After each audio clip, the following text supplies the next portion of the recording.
नमस्कार, मैं हूँ प्रेम कुमार। स्वागत है आपका लोकतंत्र विषयक चर्चा में। पश्चिम बंगाल में पंचायत स्तर के चुनाव हो रहे हैं। 66,000 से ज़्यादा ग्राम पंचायत में चुनाव हो रहे हैं और वहाँ दर्जन भर से ज़्यादा इंसानों की मौत हो गई है, नागरिकों की मौत हो गई है। कोई गोली से मरा है, कोई बम से मरा है, कोई गला घोंट देने से मरा है, कोई चाकू मारने से मरा है, कोई टीएमसी का है, कोई कांग्रेस का है, कोई लेफ्ट का है, तो कोई बीजेपी का है।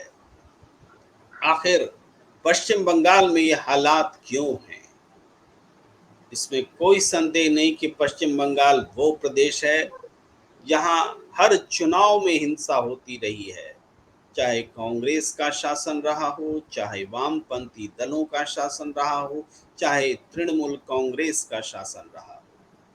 लेकिन इसका मतलब ये नहीं कि 21वीं सदी में भी जब चुनाव होंगे, वोट डालने के बजाय गोली मिलेगी। जब गोलियां चलेंगी, बम फटेंगे, तो आम लोग निर्भीक होकर मतदान कैसे कर सकते हैं? कौन है इन घटनाओं का जिम्मेदार? कैसे रुकेंगी ये घटनाएं?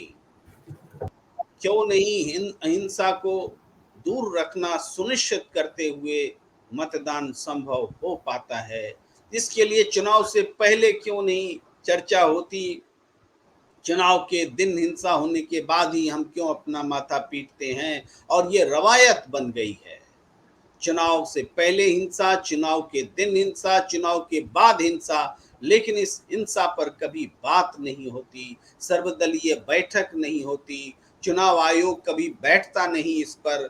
चाहे स्टेट का इलेक्शन कमीशन हो, चाहे देश का इलेक्शन कमीशन, चाहे गवर्नर हो, चाहे राष्ट्रपति या प्रधानमंत्री। इस समस्या पर विचार करने की जरूरत है कि नहीं? ये समस्या है तो क्यों है? इन तमाम सवालों पर बातचीत करने के लिए आज हम अपने साथ जोड़ रहे हैं नामचीन पैनलिस्ट को, आपसे मुखातिब कर रहे हैं। बारी बारी से हम सबके पास आते हैं। आप सबका परिचय करा दें। हमारे साथ जुड़ रहे हैं आदरणीय सत्यदेव चौधरी जी, संस्थापक सत्य बहुमत पार्टी। आपका बहुत बहुत स्वागत है। आपके मार्गदर्शन स्वरूप आपके शब्दों का इंतजार रहता है हमारे दर्शकों को। हमारे साथ जुड़ रहे हैं वरिष्ठ पत्रकार ओमनाथ जी, जो निरंतर स्पष्टवादिता के लिए, स्पष्ट रूप से अपनी बात रखने के लिए जाने जाते हैं। हमारे साथ जुड़ रहे हैं विकास कुमार जी, सामाजिक कार्यकर्ता हैं, अक्सर हमारे डिबेट का हिस्सा होते हैं। आपका भी बहुत बहुत स्वागत है। थोड़ी देर में जुड़ेंगे हमारे साथ संजीव कौशिक जी। तो हम बात की शुरुआत करते हैं सबसे पहले सत्यदेव चौधरी जी आपसे, कि लोकतंत्र तो मतदाताओं का दिन होता है, त्योहार होता है, लोकतंत्र का उत्सव होता है, लेकिन उत्सव का ये दिन लाशें गिनने में, मातम मनाने के दिन में क्यों तब्दील हो गया? जी धन्यवाद प्रेम जी। देखिए, मैं तो बिल्कुल हिंसा के पक्ष में नहीं हूँ। कोई भी काम यदि ऐसा होता है जिसमें हिंसा होती हो, और विशेष रूप से चुनाव करवाने में भी यदि हिंसा हो रही है, तो इसका मतलब ये मानना चाहिए कि ये लोकतांत्रिक चुनावी प्रक्रिया तो है ही नहीं।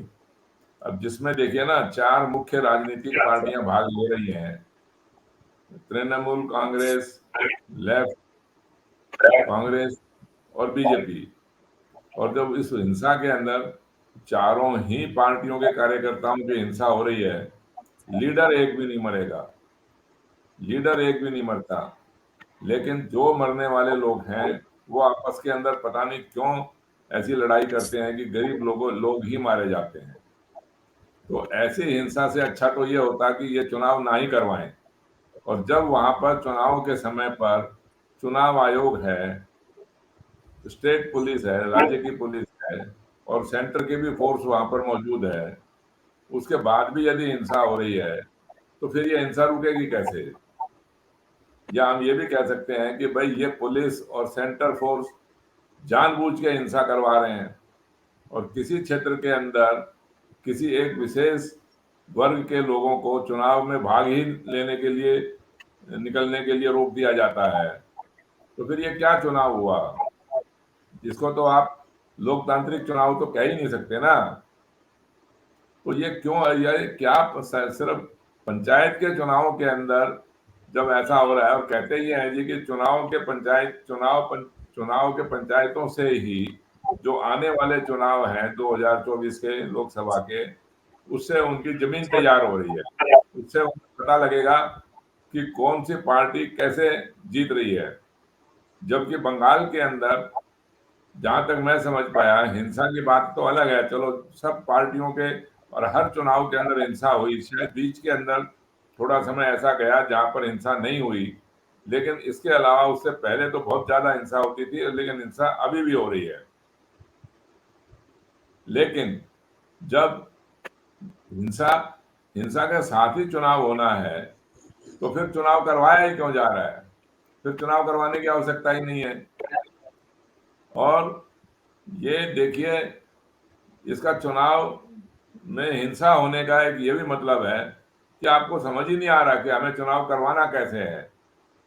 ना तो चुनाव आयोग को समझ में आ रहा है, ना इन पार्टियों को समझ में आ रहा है, और लोगों के पास भी सिवाय हिंसा के और कोई रास्ता ही नहीं बचता। जब कोई देखने वाला नहीं, कोई रोकने वाला नहीं, तो क्या करेंगे लोग भी? आपस के अंदर ऐसी छीना झपटी के अंदर और भिड़ के मर जाते हैं।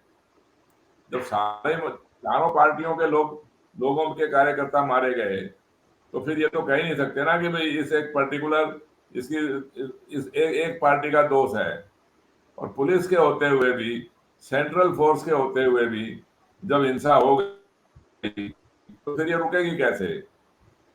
हमारी एक राजनीतिक व्यवस्था ऐसी है, जिस राजनीतिक व्यवस्था के अंदर ये चाहते यही है कि हिंसा हो और मेन मुद्दों से भटके लोग, खाली हिंसा की चर्चा करते रहें, खाली मरने वालों को रोते रहें, उन्हीं के दुख दर्द के अंदर बस वो उसका भागीदार, वो उसके ऊपर आरोप लगाएगा, वो उसके ऊपर आरोप लगाएगा। जिम्मेवार कोई भी नहीं बनेगा। जिम्मेवार कौन है इसका? कोई तो जिम्मेवार होगा। जब जिम्मेवार कोई है ही नहीं, तो मरने वालों के लोग मर गए, अब ये जीतने वाले जीत जाएंगे, अब जो भी कुछ होगा होता रहेगा। लेकिन ये हिंसा, मैं तो हिंसा के पक्ष में नहीं हूं बिल्कुल भी। मैं तो ये कहता हूं कि इससे तो अच्छा ये है कि चुनाव हो ही ना, चुनाव ही ना हो, वो ज्यादा अच्छा है। जी, जी। मैं एक सवाल करता हूँ आपसे कि पश्चिम बंगाल में इस बार ईवीएम से चुनाव नहीं हुआ है।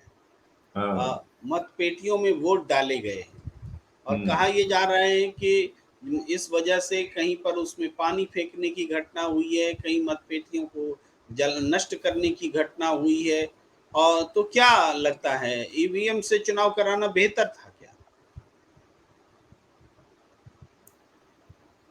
जी प्रेम जी, जी, देखिए, ये मैं जहां तक समझता हूँ कि ईवीएम या बैलेट पेपर आप किसी से भी चुनाव करवा लीजिए, हिंसा तो ईवीएम के अंदर भी हो सकती है और बैलेट पेपर से भी हो सकती है। तो अभी तक तो कुछ जगह ये कहा जाता है कि ईवीएम के अंदर घोटाले होते हैं, घपले होते हैं, तो इस वजह से बैलेट पेपर से चुनाव होना चाहिए। अब जब बैलेट पेपर से चुनाव हो रहे हैं, तो भी वहां पर हिंसा हो रही है। तो इसका एक, अगर ईवीएम और बैलेट पेपर का ही फैसला करना है, तो मैं ये कहता हूं कि भाई कुछ सीटों के ऊपर, कुछ क्षेत्रों में ईवीएम से चुनाव हो और कुछ क्षेत्रों के अंदर बैलेट पेपर से चुनाव हो। और जब दोनों के परिणाम आएंगे, तो हमें पता लगेगा कि ईवीएम के अंदर हिंसा ज्यादा हुई या बैलेट पेपर में हिंसा ज्यादा हुई। और ये निर्णय जी, कर लेने के पश्चात, यदि हमें पता लगे जी कि बैलेट पेपर के अंदर हिंसा ज्यादा हुई है, तो ईवीएम से चुनाव करवाया जाए, और ईवीएम में अगर ज्यादा हिंसा होती है, तो बैलेट पेपर से चुनाव करवाया जाए। जी, चुनाव का बहुत तो अच्छा मतलब फ़ॉर्मूला आप ईमानदारी दे से। रहे हैं। जी, चौधरी साहब बहुत अच्छा फ़ॉर्मूला आप दे रहे हैं कि जिनको आशंका लगती है कि ईवीएम से चुनाव नहीं कराने पर हिंसा होती है, तो क्यों नहीं स्टेट को 2 हिस्सों में बाँट दिया जाए कि कहीं ईवीएम से चुनाव हो, कहीं बैलेट पेपर से चुनाव हो। और हम्म। अगर कोई नतीजा इससे कोई फाइंडिंग्स निकलती है कि इसका हम्म। हिंसा में कोई योगदान है, तो उस हिसाब से करेक्शन भी हो सकता है। लेकिन मैं हम्म। ओम नाथ जी आपके पास आना चाहता हूँ। क्या लगता है आपको, ईवीएम और बैलेट पेपर से चुनाव होने पर हिंसा में कोई संबंध है क्या इससे? ओमनाथ। देखिए, ऐसे तो कोई संबंध है नहीं, लेकिन जब लोगों को लगता है कि हम बैलेट पेपर से देते तो हम जीत जाते, हमको मशीन से, तो इसके लिए एक उदाहरण हम आपको बताते हैं। हम आप आज के युग में एटीएम से पैसा निकालने जाते हैं, तो ये तो सवाल नहीं करते हैं कि उसमें हम 500 का अगर डालते हैं तो 500 रुपये ही निकलता है, 1000 का डालते हैं 1000 ही निकलता है। अगर हमको लगे लेकिन आप जो डालेंगे वही निकलेगा, तो मशीन है, उस पर सवाल उठाना एक समय तक ठीक हो सकता है, उसको पास किया जा सकता है। कैलकुलेटर भी इसका उदाहरण है। तो मशीन को हम उसी मशीन की तरह देख रहे हैं। हिंसा ईवीएम और इसके कारण नहीं हो रहा है, हिंसा होता है वर्चस्व की लड़ाई में। जो जो जहां वहां पे है लोकल में, वो जो जितना बड़ा वर्चस्व है वो किसी को आगे आने नहीं देना चाहता है। मूल बात है हिंसा का वहाँ। तो वहाँ वहाँ पे हिंसा रोकने के लिए जो लोकल प्रशासन है, पुलिस व्यवस्था है, वो अगर सक्रिय होके काम करती तो ऐसी घटना आती ही नहीं। मान लीजिए किसी इलाके में इस तरह की घटना होती तो वहाँ पहले से वो सूचना करके फोर्स बुला के रखते। यहाँ तो फॉर्म लेने के दिन से हिंसा होने लगी है। माने उस चुनाव के लिए अगर हम उम्मीदवार हैं, हम फॉर्म लेने जाएं तो हमको फॉर्म लेने ही नहीं दिया जाएगा। तो ये जो जितनी राजनीतिक पार्टियों का नाम लिए हैं, ये लोग चाहे कुछ भी बोले, तो लेकिन क्या इन लोगों क्या को लगता है ओम जी, कि ये हिंसा हो क्यों रही है? वही वर्चस्व की लड़ाई के लिए। ये सिंपल सी कैसा बात है। वर्चस्व? राजनीतिक माने राजनीतिक हस्तक्षेप हो उस इलाके में। जैसे नाली बनवाने का ठेका आए तो मेरे पास आए, हमको छिड़काव करने के लिए कोई पैसा आए मेरे पास आए। ये सब एक भ्रष्टाचार से जोड़ के राजनीतिक संरक्षण पाने का एक तरीका है, भ्रष्टाचार को बढ़ाने के लिए। ये हर देखिए जगह है। ओम जी, यहाँ थोड़ा सा मैं आपको टोकता हूँ। जो तृणमूल कांग्रेस के लोग बोल रहे हैं कि जो हिंसा हो रही है, इसके पीछे राज्य से बाहर के लोग वहाँ डिप्लॉय किए जाते हैं। जो आसपास बंगाल से सटे हुए इलाके हैं, राजनीतिक पार्टियां अपने फायदे के लिए अपने लोगों को बुलाती हैं। वो गुंडा तत्व भी वो बोलते हैं। एक तो ये लॉजिक है। दूसरा है कि जो केंद्रीय पुलिस बल की तैनाती हुई है, वो खास खास वर्ग में के वो लोग वोट न दे पाए, ये इंटरेस्ट रहता है। क्योंकि उनका इंटरेस्ट किसी नेशनल पार्टी से रहता है जुड़ाव, तो वो चाहते हैं कि नेशनल पार्टी जीत जाए। यानी जो सेंट्रल फोर्सेस हैं वो रीजनल पार्टी के विरोध में रहती हैं, और वहाँ उनका डिप्लॉयमेंट जो है मतदाताओं को डराने में होता है। ये दूसरा पॉइंट होता है। तीसरा, जो विपक्ष की ओर से कहा जाता है कि नहीं, सत्ताधारी दल पूरे ग्राम पंचायत का प्रशासन के साथ मिली भगत से एक ऐसा स्ट्रक्चर बना चुकी है जिसमें कि पैसों का लेन देन सब कुछ जुड़ा हुआ है। बहुत लोग उस पर डिपेंडेंट हैं, भ्रष्टाचार है, एक पैरेलल व्यवस्था है। तो वो व्यवस्था उसके हाथ से छिन न जाए, इसलिए सत्ताधारी दल जो है वो पूरा जोर लगाती है। ये तीन कारण सामने आ रहे हैं, आप इस पर क्या कहेंगे? जी देखिए, 3 कारण है प्रेम जी।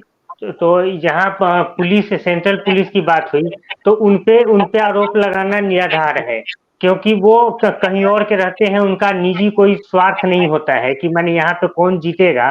वो एक टाइम पीरियड में आते हैं और वो अपना काम करके चले जाएंगे। तो इससे हम बिल्कुल सहमत नहीं है। दूसरा, जो आप बोले गठजोड़ का, तो उसमें है कि उसमें बिल्कुल गठजोड़ का है, और उसमें ये पार्टी छुपी हुई नहीं है कि मैंने कौन पार्टी है। ये सारे पॉलिटिकल पार्टी में एक है, किसी एक एक में। एक प्रतिक्रिया मैं पढ़कर सुना रहा हूँ। ये अल्पसंख्यक समुदाय से हैं, दर्शक हैं। उन्होंने लिखा है, बीजेपी का नफरती एजेंडा और मुसलमानों के खिलाफ सरेआम भड़काऊ भाषण पश्चिम बंगाल की राजनीति को प्रभावित कर रहा है। बीजेपी पश्चिम बंगाल के संस्कृति के अनुरूप पार्टी नहीं है। तो ये भी एक विचार है जो हिंसा को के बारे में है। जी नहीं है, तो ये मतदाता वहाँ के मतदाता समझेंगे ना, चाहे और जो पार्टियां हैं वो समझाएंगी। वो बीजेपी वहाँ है तो आखिर लड़ तो रहे हैं बंगाल के ही लोग ना, वोट वहीं के लोग डालेंगे। और रही बात जो घायल हो रहे हैं, वो अगर आप सुने होंगे कि जैसे बाहर के राज्य के लोग आके वहाँ पे हत्या कर दे रहे हैं, उत्पात मचा दे रहे हैं, लेकिन घायल तो वहीं के लोग हो रहे हैं बंगाल के। ऐसा तो नहीं है कि बंगाल में हिंसा हो रही है और बिहार बिल्कुल के, झारखंड के सही बात कह रहे लोग हैं घायल हो रहे हैं। ओम जी। अब मैं आता हूँ विकास जी के पास। विकास जी, ओम जी जो बात कह रहे हैं उससे आप कितना सहमत हैं, और इस हिंसा की सियासत को खत्म करने का तरीका क्या है आपके विचार में? क्या तरीका, कैसे क्या किया जाए, कौन से उपाय किए जाए कि चुनाव के दिन वो हिंसा न हो, मतदान का पर्व, महापर्व जो है श्मशान भेजने का काम न करे लोग। जी देखिए, कहने के लिए रह गया ये लोकतंत्र का महापर्व, और महापर्व में इस तरीके से हत्याएं हो रही है, लोग मर रहे हैं। इस बात से मैं काफी दुखित हूँ और इसकी निंदा भी करता हूँ। ऐसा नहीं होना चाहिए। कौन इसके लिए दोषी है? राज्य सरकार दोषी है। सेंट्रल की पे बात आ रही है, कांग्रेस को लोग, बीजेपी वाले कांग्रेस को दोषी मान रहे हैं कि राहुल गांधी नहीं बोलते हैं, ममता को दोषी मान रहे हैं। वो एक दूसरे पे आरोप प्रत्यारोप चल रहा है। लेकिन कुल मिला के है कि अगर राजनीति में ये भ्रष्टाचार, ये जो राजनीति जो है ना, इसमें भ्रष्टाचार है जिसकी वजह से ये सारी चीज हो रही है। और भ्रष्टाचार है जैसे कि सबको दिख रहा है कि इसमें पंचायत के चुनाव में पैसा है। स्टेट गवर्नमेंट चाहती है कि अगर हमारी पार्टी की जीते तो इस सारे पैसों का लूट माल हम ही लोगों के बीच में रहे, कोई इसमें ना हो। और जो अपोजिशन पार्टी वो देख रही है आने वाले समय में भी चुनाव है 2024 का, तो इस तरीके से उस पर इस तरह का लगे, ऐसा माहौल बने, इसका मैसेज दूसरे पूरे देश में ऐसे जाए कि एक टीएमसी वाले और जो बंगाल की जो पार्टी है, जो सत्ताधारी पार्टी है, वो एक तरह से कहीं वो भी आरोप में कटघरे में खड़े हो। तो कुल मिला जुला के ये ऐसी चीजें हैं कि कोई इसमें, मैं किसी को दूध का धोले नहीं मानता। जैसे जैसे अपने अपने दांव खेलते हैं सभी लोग जिस तरीके से जो जो सत्ता में होते हैं। लेकिन कुल मिला के एक साधारण गरीब आदमी मरता है, इसमें पिसता है। सही कहा सतदेव चौधरी ने, कोई इसमें नेता नहीं मरता, कोई राजनेता नहीं मरता। तो ये सारी चीजें तो बिल्कुल ठीक नहीं है हिसाब से। और ये इन्होंने भी कहा कि वर्चस्व की लड़ाई है। इतनी महत्वाकांक्षा है नेताओं में, पार्टी के लोगों में, कि मैं जीत के आऊं और ये सारा भ्रष्टाचार का हिस्सा मैं लूट कमाल खाऊं। तो इसी को लेकर के ये वर्चस्व की लड़ाई होती है, ये बिल्कुल सही बात है। और ये इसलिए है क्योंकि हमारी राजनीतिक व्यवस्था इसमें दोषी है। ये देख रहे हैं ना ऊपर से अच्छा, जो सब। जी एक सवाल भी जोड़ देता हूँ विकास जी। जी जी देखिए, भारतीय जनता पार्टी वहाँ सबसे बड़ी पार्टी है विपक्ष में, विधानसभा के ख्याल से, लोकसभा में भी। तो बीजेपी का कहना है कि सरकार जो है ममता बनर्जी की, उसको इस्तीफा दे देना चाहिए क्योंकि वो संभाल ही नहीं रही है लॉ एंड ऑर्डर। तो क्या लगता है, आप इस मांग से कितना सहमत हैं? इस्तीफा देने का जो बात है ना, इस्तीफा तो इतने नेताओं का नैतिक स्तर गिर गया है। अभी हाल में जो रेलवे का बालासोर में जो हुआ, तो इसमें चिल्लाते रहे कि रेल मंत्री इस्तीफा दो। क्या इस्तीफा दिया बीजेपी के पार्टी से? रेल मंत्री ने नहीं दिया। तो इस्तीफे की बात हटाइए, ये सब बेकार की बातें हैं। हमारा कहना है कि जब लोग चुनाव हो रहा है तो लोग इतने मर क्यों रहे हैं, इसके पीछे जो पुलिस की व्यवस्था है, कानून व्यवस्था है, कहाँ है? सब धरी की धरी रह गई। तो ऐसा नहीं होना चाहिए। और उसके पीछे यही कारण है कि ये राजनीतिक भ्रष्टाचार कारण है सर। इसमें सारा का सारा है कि लोगों को दिख रहा है। आम आदमी तो कहिए तो वो भ्रमित है एक तरीके से, उसे पता ही नहीं है, वो तो एक गरीब है आदमी। लेकिन ये जो नेता है, ये इनका सारा नेक्सस है। ये चाहते हैं कि सारा कब्जे में हमारे रहे और सारा लूट का माल खाए। लोग गरीब, इसमें एकता और अखंडता की कोई बात नहीं है, प्रेम प्यार की बात नहीं है, भाईचारे की बात नहीं है। कहीं ना कहीं मुसलमानों, अभी जो एक आया था कमेंट्स, वो भी कह रहे हैं कि, तो वो ध्रुवीकरण से रिलेटेड है। कहीं ना कहीं वो इस तरीके से दिखाए जाने की कोशिश की जा रही है कि ममता बनर्जी जो है वो मुसलमानों के साथ है, हम हिंदूवादी हैं और हिंदू के समर्थक हैं। तो वो कहीं ना कहीं उसका जमीन तैयार हो रहा है 2024 लोकसभा चुनाव के लिए। हिंदू मुस्लिम करने की बात तो आ ही जाती है किसी न किसी तरीके से। ये सारी जी बातें हैं। इसके पीछे हम ये नहीं कह सकते हैं, इवन टीएमसी को भी हम नहीं कह रहे कि वो सही कर रही है, उनकी भी गलती है, और ये बीजेपी वाले भी वही है। तो कुल मिला के ये जो राजनीतिक व्यवस्था है, इसमें कहीं भाईचारे की, प्रेम प्यार की बात बिल्कुल नहीं है, एकता अखंडता की बिल्कुल जी बात जी नहीं है। जी। अब मैं सत्यदेव चौधरी जी के पास आना चाहता हूँ। चौधरी साहब, हम देख रहे हैं कि हिंसा रुक नहीं रही है। जनता वोट देने कैसे निकले जब गोली चलेगी, बंदूक चलेगा, बम चलेंगे, चाकू छुरी चलेंगी, तो पब्लिक वोट देने कैसे निकलेगी?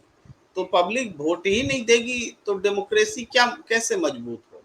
आप देखेंगे पंचायत चुनावों में उत्तर प्रदेश में तो 40% अनअपोज्ड चुने गए थे। पश्चिम बंगाल में तो 8% का आंकड़ा है अनअपोज्ड का। ये अनअपोज्ड सुनने में बहुत अच्छा लगता है कि सर्वसम्मति है, सब लोग मिल करके कोई उम्मीदवार नहीं दिया, एक ही उम्मीदवार हुए और चुन गए। लेकिन इसमें किसके पीछे भी खौफ ही होता है।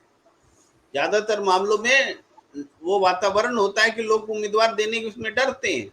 तो एक जगह उत्तर प्रदेश है जहां पर कि 40% लोग बिना अनअपोज्ड यानी सर्वसम्मति से चुने जाते हैं, बिना विरोध के। और पश्चिम बंगाल है जहां 8% है ये आंकड़ा, लेकिन लड़ाई है मैदान में खुलेआम। तो इसको क्या कहेंगे आप? देखिए प्रेम जी, चुनाव करवाने के लिए एक तो स्टेट पुलिस काम आ रही है और एक सेंट्रल फोर्स। तो स्टेट पुलिस, राज्य की पुलिस को तो हम कह सकते हैं कि भी राज्य सरकार के पक्ष में बात करती है। लेकिन अभी जो ये बात चल रही थी कि सेंट्रल फोर्स का कोई उसमें सरोकार नहीं है कि भाई कौन जीते कौन हारे, तो फिर सेंट्रल फोर्स तो इसीलिए भेजी गई थी ना कि भाई हिंसा ना हो। कोर्ट के निर्देशन से भेजी या सेंट्रल गवर्नमेंट के निर्देशन से भेजी गई, तो उनकी जिम्मेवारी थी सेंट्रल फोर्स की कि हिंसा ना हो। जब सेंट्रल फोर्स और स्टेट पुलिस दोनों के रहते हुए इतनी भारी हिंसा हो गई कि इतने लोग मर गए और जिम्मेवार कोई भी नहीं है। देखिए ये जो, अगर हम इसमें चुनाव का, हमारी एक प्रक्रिया ऐसी है कि जिसके अंदर दबदबा ही इसमें सिर्फ दबंगियों का और धनबलियों का है। ये जो अनअपोज्ड चुनाव होते हैं ना, ये भी इसीलिए होते हैं कि उनके सामने कोई आता ही नहीं है। वो इतने दबंगी और इतने धनबली हैं कि वो अपने धनबल के आधार के ऊपर और दबंगी के आधार के ऊपर वो दूसरे को आने ही नहीं देते। और विशेष रूप से देखिए, जब मतदाताओं का इसमें कोई योगदान ही नहीं है, क्यों जबरदस्ती मतदाता भी लड़ते हैं? ये तो एक जबरदस्ती एक चुनाव का नाटक करवाया जाता है कि भाई चुनाव का नाटक करवाना है लोकतंत्र दिखाने के लिए। नहीं तो लोकतंत्र दिखाने के लिए अगर चुनाव करवा रहे हो तो चुनाव में हिंसा तो नहीं होनी चाहिए। हिंसा रोकने की जिम्मेवारी ना तो केंद्र सरकार की है, ना सेंट्रल फोर्सेस की है, और ना ही राज्य राज्य की है। ये तो एक अगर सवाल जोड़ना चाहता हूँ, एक सवाल जोड़ना जी चाहता हूँ कि चौधरी साहब ये बताएं कि मतदाता इस व्यवस्था में तो कमजोर हो रहे हैं, बम चल रहे हैं, गोली चल रहे हैं। तो मतदाता निडर कैसे हो, शक्तिशाली कैसे हो, इस राजनीतिक व्यवस्था में भागीदार कैसे हो, ताकि ये सारी चीजें विसंगतियां दूर हो। जी। इसके लिए तो देखिए प्रेम जी, ये जो पंचायत के चुनाव है ना, पंचायत के चुनाव हैं, फिर उसके बाद में कॉरपोरेशन के चुनाव हैं, निकाय चुनाव, और फिर उसके बाद में विधायक के चुनाव हैं, और उसके ऊपर सांसदों के चुनाव हैं। ये जो आपका प्रश्न है, ये इसकी समस्या का हल है सबसे ऊपर से। जब सांसदों के चुनाव की प्रक्रिया ऐसी होगी कि जिसके अंदर लोगों को डर ना लगे और एक निष्पक्ष तरीके से बिना हिंसा के चुनाव हो, तब जाके कहीं उसके नीचे के विधायक और फिर उसके नीचे की पंचायत और उसके नीचे के ये जो भी चुनाव है, कारपोरेशन के चुनाव, ये निष्पक्ष तरीके से होंगे, ये बिना भय के होंगे। और जब सांसदों के चुनाव भी इसी तरीके से हिंसा के रूप में और पक्षपात और भेदभाव भरे तरीके से होते हैं, तब फिर हमारे को ये उम्मीद नहीं करनी चाहिए कि ये निकायों के या पंचायतों के चुनाव भी शांति से और बिना हिंसा के हो जाएंगे। और इसका सबसे बड़ा तरीका यही है कि सांसदों के चुनाव आप लोगों के बहुमत से करवाइए। जब सांसदों के चुनाव बिल्कुल ठीक तरीके से हो जाएंगे और सांसदों के चुनाव के अंदर जब वोटर शक्तिशाली बन जाएगा, तब उसके बाद में नीचे के जो जितने भी चुनाव हैं, जैसे कि अभी बोला गया, वो भी बिना भेदभाव के, बिना पक्षपात के और बिना डर के होंगे। या हो सकता है कि भाई अगर सांसदों के चुनाव ठीक हो गए और विधायकों के चुनाव ठीक हो गए, तो फिर ये नीचे के जब पंचायतों के चुनाव है या निकायों के चुनाव है, हो सकता है इनकी आवश्यकता ही ना पड़े। क्यों करवाए जाते हैं इनके चुनाव जब इतनी हिंसा होती है? और इनके चुनाव से कोई देखिए आपकी व्यवस्था में सुधार होता नहीं है, सिवाय लूटपाट के, पैसा धन खर्च करने के और भ्रष्टाचार बढ़ाने के, और तो कुछ होता ही नहीं है इसके अंदर। लेकिन चौधरी साहब ग्राम कौन सी पंचायत व्यवस्था के हो रही स्तर है? पर, चौधरी साहब ग्राम पंचायत के स्तर पर जो मुखिया हैं, सरपंच हैं, पूरी व्यवस्था है, ये बहुत प्राचीन व्यवस्था रही है, इसको जिंदा किया गया है और इसका लाभ स्थानीय लोगों को मिलता है। बहुत सारे झगड़े यहीं पर सलटा लिए जाते हैं, छोटे मोटे विकास के काम इनके माध्यम से होते हैं, ये जनता से सीधे कनेक्ट में होते हैं। तो ग्राम पंचायत की तो बहुत बड़ी भूमिका है लोकतंत्र में। जी मैंने मान लिया, आप जो बात कह रहे हैं वो मैं मान सकता हूं, लेकिन ये तो बिना चुनावों के भी ये व्यवस्था तो बनाई जा सकती है। क्या बिना चुनाव के ये व्यवस्था नहीं बन सकती? चुनाव का जरूरी है क्यों क्या कि विरोध कर इनसे रहे हैं पंचायत आप? करवा के? मुखिया का मैं चुनाव विरोध इसलिए कर रहा क्यों हूँ। नहीं होना चाहिए? सरपंच का चुनाव क्यों नहीं हो? हिंसा नहीं रोक पा रही है सरकार और वो जनता भुगतेगी, चुनाव ही ना हो। भाई थोड़े से लोग हैं, 1000, 2000, 3000 लोगों के बीच में अगर एक किसी पंच का, सरपंच का चुनाव हो रहा है, तो वो लोग तो अपने आप भी तो बैठ के उसकी व्यवस्था बना सकते हैं ना। पहले कहाँ चुनाव होते थे? जब आप पहले की बात करते हो, ग्राम पंचायत की बात करते हो, तो पहले क्या ग्राम पंचायतों के अंदर चुनाव हुआ करते थे? मेरी जानकारी के हिसाब से तो कोई चुनाव नहीं होते थे पहले। सब जने संगठित आपस में रूप बैठ से, के मिलजुल जी के, जब एक दूसरे को सब संगठित जानते ही रूप है। से ये चुनाव आयोग के मातहत भले न होते हों, लेकिन ग्राम स्तर पर तो चुन करके ही तय हुआ करता था, सदियों से ऐसा होता आया है। आज हम लोकतंत्र में जी रहे हैं तो स्टेट लेवल पर हमारे पास संस्था है, तो उसके तहत उस चुनाव को लाया गया है। राजीव गांधी के जमाने में ये पंचायती राज लागू हुआ था। जी हाँ, तो उससे पहले की मैं बात कर रहा हूँ। देखिए, मैं जहां तक समझता हूँ पंचायतों के चुनाव इस तरीके से, जैसे चुनाव आज हो रहे हैं, जिस तरीके से नामांकन ही नहीं भरे जाते, जिस तरीके से चुनाव के अंदर इतना लाखों लाखों करोड़ों करोड़ों रुपए का धन बर्बाद किया जाता है एक मामूली से पंचायत के चुनाव के अंदर, ऐसे तो चुनाव नहीं होते थे। और इसका सबसे बड़ा कारण यही है कि भ्रष्टाचार खूब होता है। जो भी केंद्र सरकार से बजट आते हैं, पैसा आता है उसके अंदर, और डरा धमका के गरीब लोगों से फिर उसमें पैसा लूटा जाता है, क्योंकि उनके पास में एक ऐसी ताकत शक्ति आ गई चुनाव होने के बाद में। वरना कोई लोगों का साहूकार तो कोई रहा नहीं, लोगों को कोई शर्म लिहाज रही नहीं। जब एक बार चुनावी प्रक्रिया से निकल गया वो आदमी, तो वो तो अपने आप को सबसे बड़ा शक्तिशाली समझता है। फिर जो जी मतदाता है, उन मतदाताओं के हाथ में तो कुछ भी नहीं है। इससे तो अच्छा ही है कि बिना चुनाव के अगर वो थोड़े बहुत लोग अपना मिलजुल के आपस के अंदर एक दूसरे की बात को मान लें, वो ज्यादा अच्छा जी है। मैं आता हूँ इसी बात पर ओमनाथ जी के पास। ओमनाथ जी, आप आपकी राय क्या है? क्या एक तरफ हिंसा हो रही है, तो हिंसा न हो इसके लिए ग्राम पंचायत के चुनाव रोक कराने की कोई ज़रूरत नहीं है? क्योंकि हिंसा हो रही है तो ग्राम पंचायत का चुनाव क्यों? इंसानों का खून क्यों बहे? ये या कि पंचायत हो, चुनाव भी हो और हिंसा ना हो, आपकी राय क्या है? देखिए, राय है पंचायत चुनाव न हो का सवाल ही नहीं है, चुनाव तो हो और हिंसा भी कतई न हो। इसको जिस तरीके से एक पर्व की तरह बता रहे हैं, तो पर्व की तरह चुनाव हो, जिसको पब्लिक चुने, वो वहाँ के हकदार सही में है, हिंसा न हो और चुनाव हो। दूसरा आपका था कि दूसरा क्या था? कि यही हिंसा से जो इसका संबंध है कि बिल्कुल, हिंसा। हिंसा हिंसा जी हिंसा तो खैर कतई बर्दाश्त नहीं करनी चाहिए। आज 2023 में 24 में हम बात करेंगे हिंसा की, कितनी शर्म की बात है। आप आज आप उदाहरण ले सकते हैं, कभी बिहार में भी बहुत हिंसा हुआ करती थी। बिल्कुल, बिल्कुल, सिर्फ हम पंचायत खुद चुनाव ही नहीं, बाकी हर चुनावों चुनाव में में भी हिंसा बिल्कुल। होती थी।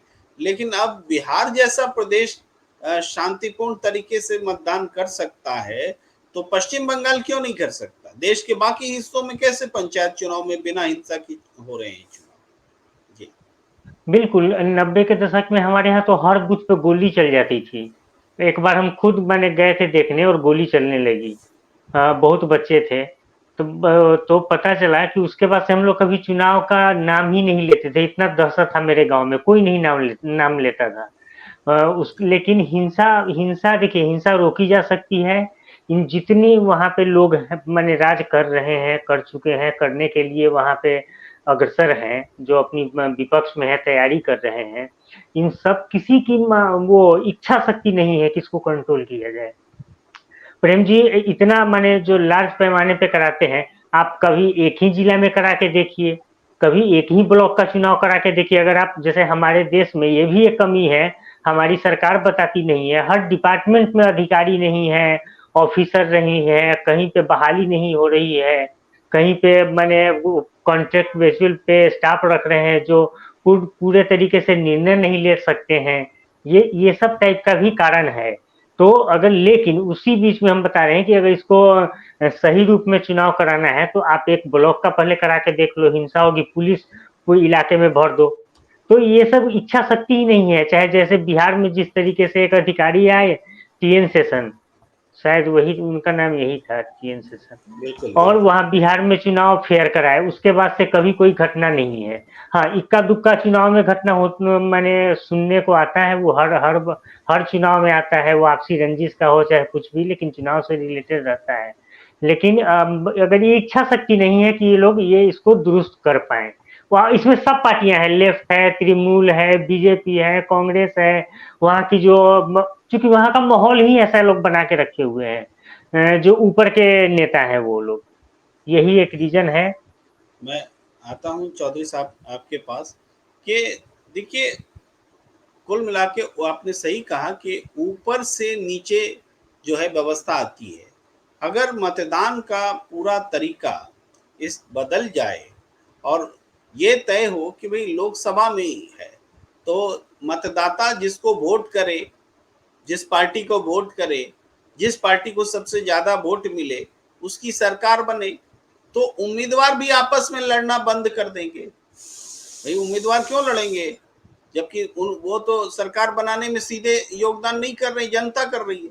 अभी चूंकि सरकार बनाने में योगदान करते हैं लोकसभा में जीतने वाले सांसद, तो वो जीतने के बाद भ्रष्टाचार में भी शामिल हो जाते हैं, सरकार बनाने लगते हैं, गिराने लगते हैं। तो क्या यही संस्कृति ऊपर से नीचे भी जा रही है चौधरी साहब? बिल्कुल बिल्कुल यही बात है जो आप कह रहे हैं। अभी देखिए बंगाल के अंदर जो हिंसा हुई है ये पंचायत के चुनाव में, मेरी समझ से तो ये सारी पार्टियां सारे का सारे जिम्मेवार हैं, सब के सब, और इनके नेता विशेष रूप से जिम्मेवार हैं। ये चुनाव होने से पहले क्यों नहीं बैठ के बात करते भी हिंसा ना हो, और जब पहले हिंसा कितनी बारी हो चुकी और उसके बाद भी आज तक अगर हिंसा ही हो रही है तो हिंसा रोकने का तो कोई उपाय किया ही नहीं इन्होंने। और ये आपने बिल्कुल सही कहा, और मैं भी यही मानता हूं कि जब ऊपर वाले चुनाव के अंदर मान लो सांसद के चुनाव यदि इस तरह से हो जाते हैं कि जिसमें मतदाता शक्तिशाली हो जाए तो सारी व्यवस्था अपने आप ठीक होनी आरंभ हो जाएगी। लेकिन सारा जी, चक्कर तो यही है ना कि नेता ही अपने आप को खाली मजबूत बनाना चाहते हैं, वो देखिए एक मतदाताओं को स्क्रीन पर मजबूत शक्तिशाली प्रश्न बना के दिखना ही नहीं प्रश्न चाहते। आया है। जी चौधरी साहब, एक प्रश्न आया, हमारे जी। दर्शक ने लिखा है कि जिस सीट पर हिंसा हो, क्यों न वहां का चुनाव रद्द कर देना चाहिए। तो उससे क्या होगा, चुनाव रद्द करवाते रहिए, फिर हिंसा होती रहेगी, फिर दोबारा चुनाव करवाते रहिए। सवाल ये नहीं है कि जिस जहां पर हिंसा हो और वहां दोबारा चुनाव करवा दिया जाए। सवाल तो ये है कि हिंसा ही ना हो, हिंसा होनी ही नहीं तब तब चाहिए। एक आशंका लगती है चौधरी साहब के, तब तो हार रहा उम्मीदवार जानबूझ के हिंसा करा देगा ताकि रद्द हो जाए। भूल के हिंसा करवाते रहेंगे। हाँ, जी सवाल बिल्कुल यही बिल्कुल है सही कह प्रेम जी कि ये जब तक मतदाताओं को आप शिक्षित और मत शक्तिशाली नहीं बनाएंगे, एक क्षेत्र से ये ऐसा एकदम से सारे देश के अंदर ये संभव होना मुश्किल है, क्योंकि इतने लोगों को हमने समझाने में समय लगता है। तो 70-75 साल का समय तो हमने बर्बाद कर दिया। 70-75 साल तक तो हम इस पॉइंट के ऊपर आए ही नहीं कि हमारी चुनावी प्रक्रिया क्या होनी चाहिए, हमारा लोकतंत्र क्या होना चाहिए, हमारा बहुमत क्या होना चाहिए। इसके ऊपर तो कभी किसी राजनीतिक दल ने, किसी नेता ने चर्चा नहीं करी। और विडंबना ये भी जी है कि मतदाताओं ने बैठ के भी इसकी चर्चा नहीं करी। फिर चुनाव होने के बाद में कैसे बहुमत से सरकार बनेगी, और बस खाली हिंसा करे जा रहे हैं, और जिसमें ताकत है, जिसमें दबंगी है, जिसमें धनबली है, वो जीत जाते हैं। और वो सरकार बना लेते हैं। तो ये तो देखिए, जब किसी भी कहीं भी कोई ऐसा झगड़ा होता है जिस चुनाव क्षेत्र के अंदर कि कोई जीतने वाला कहता है जी कि मैं जीतने वाले को हरवा दिया जाता है और हारने वाले को जितवा दिया जाता है, और वो दोबारा फिर कोई उसकी ऐसा शिकायत करता है तो उसको कहते हैं जी कोर्ट में जाइए आप। अरे कोर्ट में जाने के अंदर तो फिर 5 साल बीत जाएंगे, तो जब तक तो वो उसका चुनाव तो हो गया, वो 5 साल तक तो उसका नंबर ही नहीं आएगा, वो डेट उस तारीख का कोर्ट के अंदर उसका फैसला ही नहीं होगा। तो ये देखिए, जब तक मतदाता को शक्तिशाली नहीं बनाओगे, और वो सबसे पहले सांसद के चुनाव के अंदर किसी एक क्षेत्र के अंदर करके आप देख लीजिए, यदि वो एक उदाहरण बनता है, वो उदाहरण बन जाएगा, तो फिर सारे देश के लोगों को शिक्षित करना बहुत आसान होगा। अब ना तो हमने शुरू में जब बच्चों को स्कूल में भर्ती किया वहां कोई ऐसी राजनीतिक शिक्षा दी कि हमारा चुनाव कैसे होना चाहिए, बहुमत कैसे होना चाहिए, लोकतंत्र कैसे होना चाहिए, और ऐसे करते करते बिना शिक्षा के आपने ऐसे ही भेदभाव और पक्षपात की राजनीति और शिक्षा सिखाते सिखाते उसको 18 साल का बना दिया, और 18 साल का होते ही आप उसको वोटर बना दो, और वोटर बनते ही उसने जिस मर्जी को बिना सोचे समझे, बिना किसी ज्ञान के मतदान करना शुरू कर दिया। उसके मतदान से कोई जीत गया, कोई हार गया। तो इतनी भ्रमित व्यवस्था है हमारी राजनीति की, जिसके अंदर कहीं भी कुछ समझ में नहीं आता भी इसको कैसे सुधारा जाए, कैसे किया जाए, और जो सुधारने की बात करते हैं उसके ऊपर गंभीरता से बात नहीं होती। तो ये सिवाय सत्य बहुमत के, प्रेम जी, मैं तो ये कहता हूं कि इसका कोई रास्ता ही नहीं है। अगर आपको प्यार प्रेम से, बिना हिंसा के और बिना किसी भेदभाव के, पक्षपात के अगर चुनाव के परिणाम देखने हैं, तो आप एक मतदाताओं के बहुमत से सत्य बहुमत की राजनीति करवा के आप देख लीजिए कितनी जल्दी हम एक अच्छी राजनीतिक व्यवस्था के अंदर प्रवेश कर जाएंगे, और हिंसा का नाम भी खत्म हो जाएगा, मतदाता भी शक्तिशाली होंगे। जी प्रेम जी। तो आज इसी नोट के साथ हम इस चर्चा का समापन करना चाहते हैं कि सत्यदेव चौधरी जी ने बहुत अच्छी बात कही कि हम राजनीतिक व्यवस्था बनने के लिए तैयार हों, बदलने के लिए तैयार हों, और ये राजनीतिक व्यवस्था मतदाताओं की बहुमत वाली व्यवस्था हो।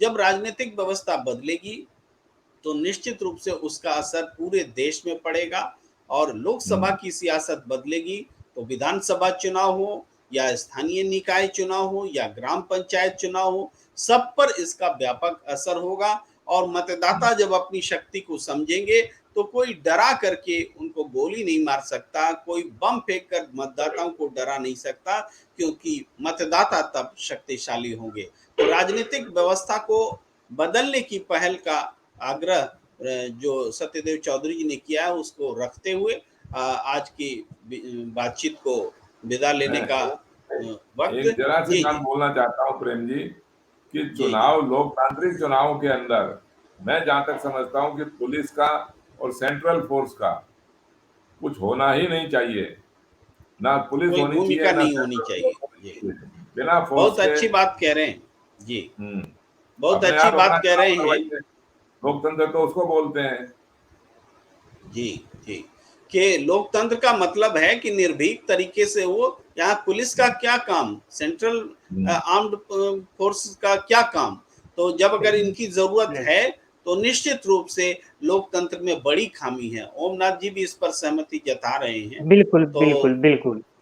जी जी तो लोकतांत्रिक इस लोकतांत्रिक व्यवस्था में पुलिस का कोई काम ही नहीं होना चाहिए। लोग हंस के तब तब कहेंगे सही मायने में कि लोकतंत्र है। बिल्कुल। जी, तो इसी संदेश के साथ आज बातचीत खत्म करने की इजाजत दी जाए। चर्चा हम जारी रखेंगे। ये चर्चा लोकतंत्र विषयक चर्चा, लोकतंत्र को मजबूत बनाने पर चर्चा, और लोकतंत्र के जो विकृत स्वरूप है उस पर चिंता को लेकर के जो हम चर्चा करते हैं, यह प्रक्रिया आगे भी जारी रहेगी। हमें दीजिए इजाजत। नमस्कार। नमस्कार। सर